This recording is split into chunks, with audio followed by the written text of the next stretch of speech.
at the beginning, you introduced me as Nnamdi Kanu advisor. Yes, I'm his advisor. I have also formed some friendship with him. I also see him as a brother, so I have a fraternal bond with him. But I'm not his counsel of record. I'm not his lawyer for now, and he doesn't have any lawyer for now. So how can he file an appeal before the Court of Appeal in Abuja that has exclusive jurisdiction over this case? How can he prosecute this appeal from 700 kilometers away in Sokoto himself? All right, so much has happened between the last time you came and now, one of which was the conviction on November 20 of Nnamdi Kanu. Yes. And of course, there have been continuous debates since that, for and against, all manner of discussions and reviews of that particular judgment. So, do you think that judgment has affected people's confidence in the judiciary? And how would you describe what really transpired on that day of the judgment? Well, even before the judgment, we have seen large segments of the populations of this country tending to lose faith in the judiciary.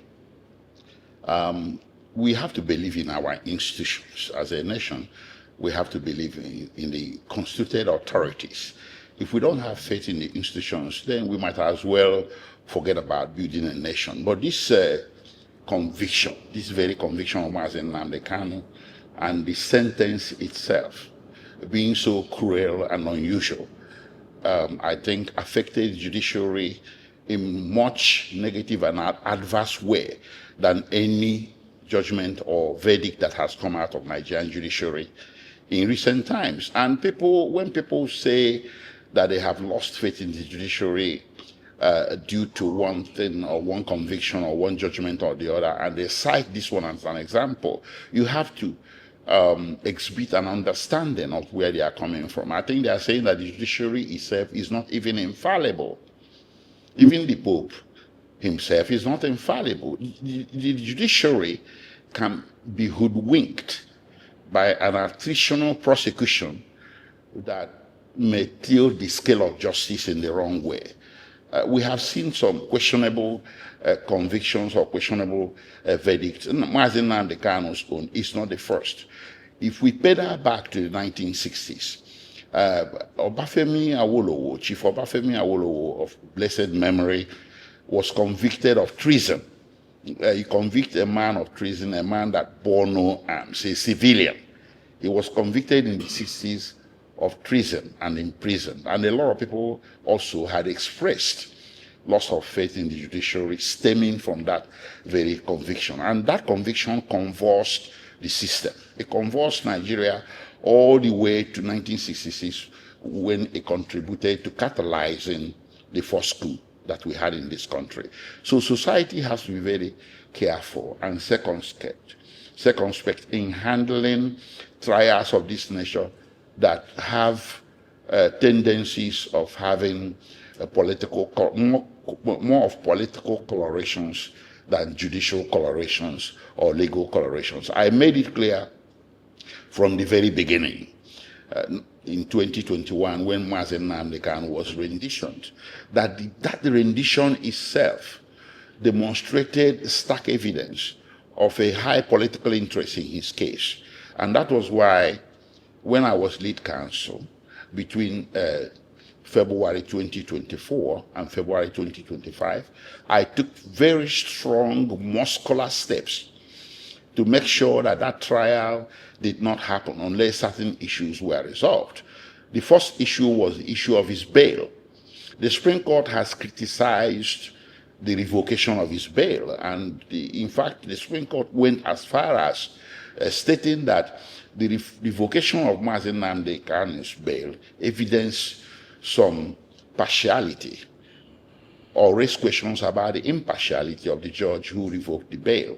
So, pivoting on that, I wanted his bail to be restored as the first test of the impartiality of the judge, as the first test of the justice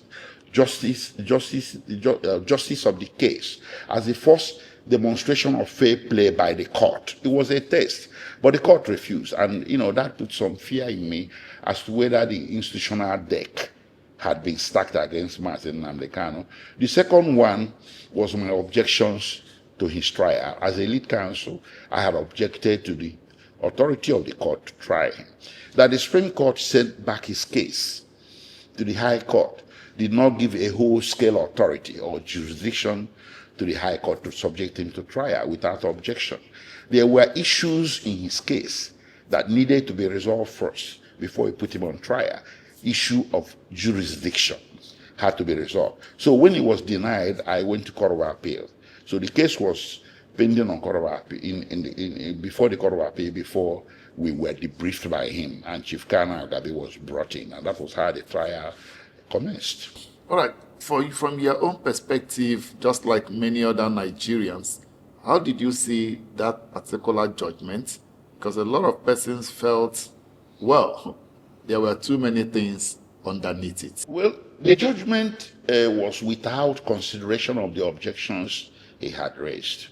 He may have been submerged in popular media, but you will recall that Martin Nnamdi Kanu had filed a preliminary objection to the jurisdiction of that court to subject him to trial based on repealed law. A lot of people don't understand the details regarding this repealed law. When Martin Nnamdi Kanu was talking about repealed law, it doesn't mean that he's saying that the repealed law has repealed the offense, the alleged offense. No, a repealed law does not repeal a vested offense.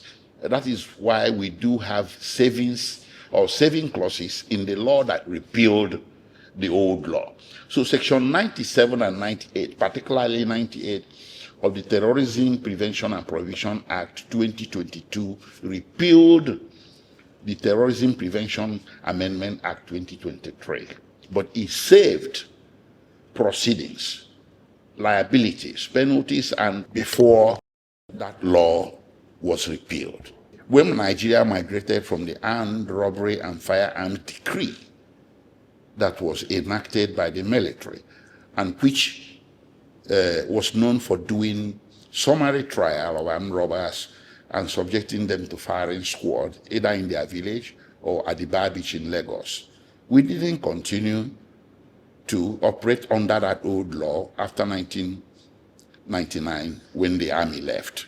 We went back to the normal penal code or the criminal code that prosecuted armed robbers and never subjected them to firing squad anymore. Rather, if the occasion warranted, they will be put to death either by hanging or such. So that's the migration we do. And then we have the Criminal Procedure Code, which was repealed by the Administration of Criminal Justice Act in 2015. So from 2015, all cases undergoing or ongoing under the old code, the Criminal Procedure Code, migrated seamlessly to the Administration of Criminal Justice Act. So Martin Nnamdi Kanu wasn't saying that the repealed my offense, because I saw some people, even some lawyers, making fun of that and taking issues with him. No, they are wrong. He's saying that his case should have been migrated into the current law.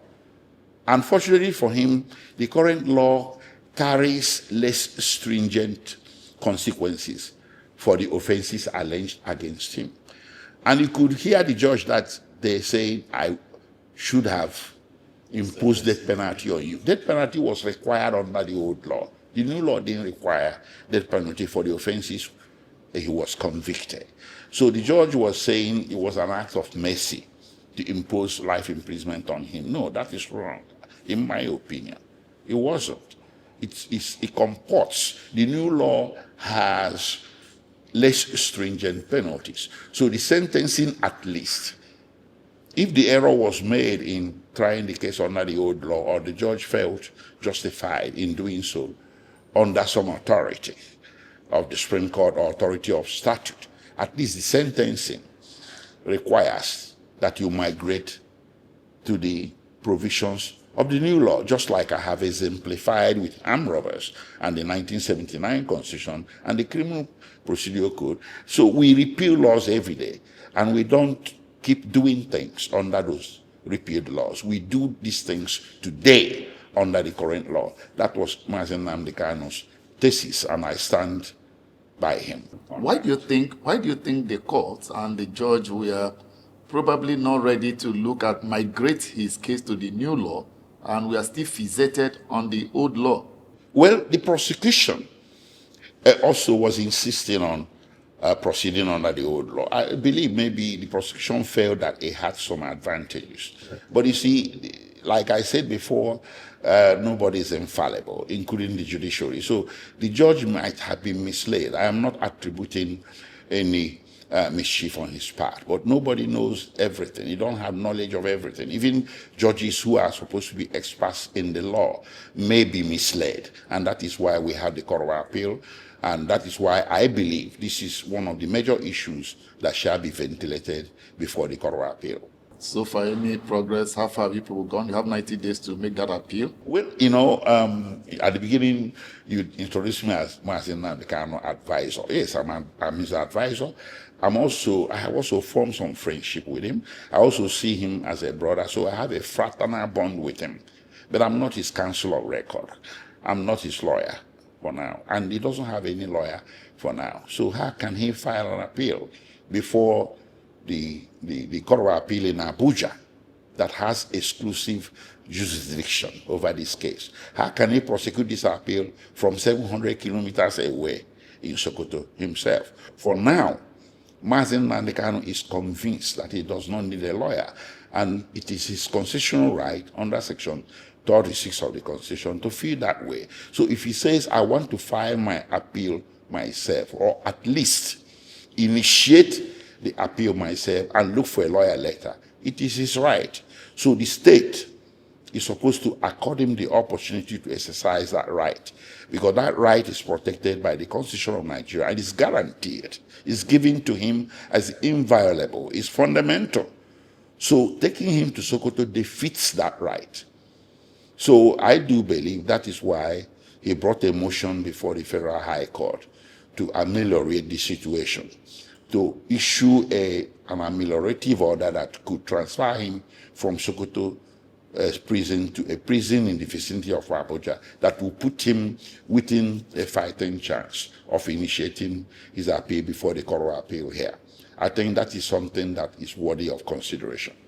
But looking at the way things are now, not having a lawyer, has 90 days to push appeal 700 kilometers away from Abuja, where the Court of Appeal should do that. What are the implications? Looking at it critically, what are the implications both for him, both for the government? Can we say he's been given a fair deal in the light of... No, he's not being given a fair deal, at least as of now. But he has 90 days to appeal from November 28th, which will expire between the 17th and the 19th of February, I think, because they count it by the day. So for now, he's not getting a fair shake from the system. And the sooner he gets that fair shake, the better. You cannot, by the dint of insisting in keeping him in Sokoto, for which you have not given any compelling reason. Sokoto is not more secure than any other state in the country. It's prone to Boko Haram and bandit attacks. There's no compelling reason offered by the government for taking him to Sokoto, except giving this impression that, they wanted to yank him away from an area where he has a social safety net. I'm talking to you from Abuja here, so if Mazen Nnamdi Kanu was here, I probably would visit him every day, and some of my colleagues, all of them are here in Abuja as well. His family members are here. His physicians, personal physicians, are here. So his social safety net is here in Abuja. So yanking him away from here defeats the Nelson Mandela rule. A lot of people don't know there's something that is called the Nelson Mandela rule on imprisonment of some people. And that rule requires that a convicted person be imprisoned in an area that will be as near as possible to his relatives, as near as possible to the source of his welfare, his family, his friends, his lawyers, and to any court before whom that very convict has a case or will potentially have a case. So that Nelson Mandela rule has been breached in this very instance. And, it kind of gets you thinking whether Nnamdi Kanu is being targeted unnecessarily and unfairly, or whether this comports with how our government of the day wants to do things. Why is it that a lot of persons have thought that some of the issues these days you hear about political negotiations, we are going to, he's coming out pretty soon, and people are wondering, why was all these insinuations and probably political consideration were not adduced or brought before the trial went this far? Now he's convicted. That's when everybody is talking about there will be a political solution. We are discussing with the president. How do you feel when you hear things like this? Well, if you're familiar with my Twitter handle, I remember, you can recall around May, I believe this year, I made a tweet of a video done by Chief Raf Uwazwike. He had said almost the same thing, and he was calling on Ndibo to oppose the prosecution, that it was going one direction, that it was going to go to one direction. And I tweeted that video on my handle, and I got into trouble with the judge.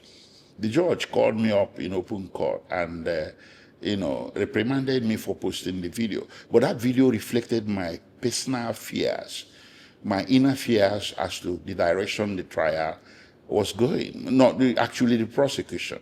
My thing was about the prosecution, not about the trial, because I know about the rules of sua judice. So I wasn't directing anything against the judge. The judge was just there. They brought the case to him.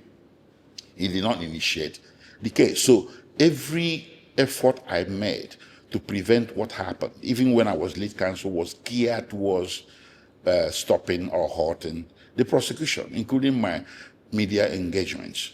And I believe a few Igbos did likewise. I cannot deny that.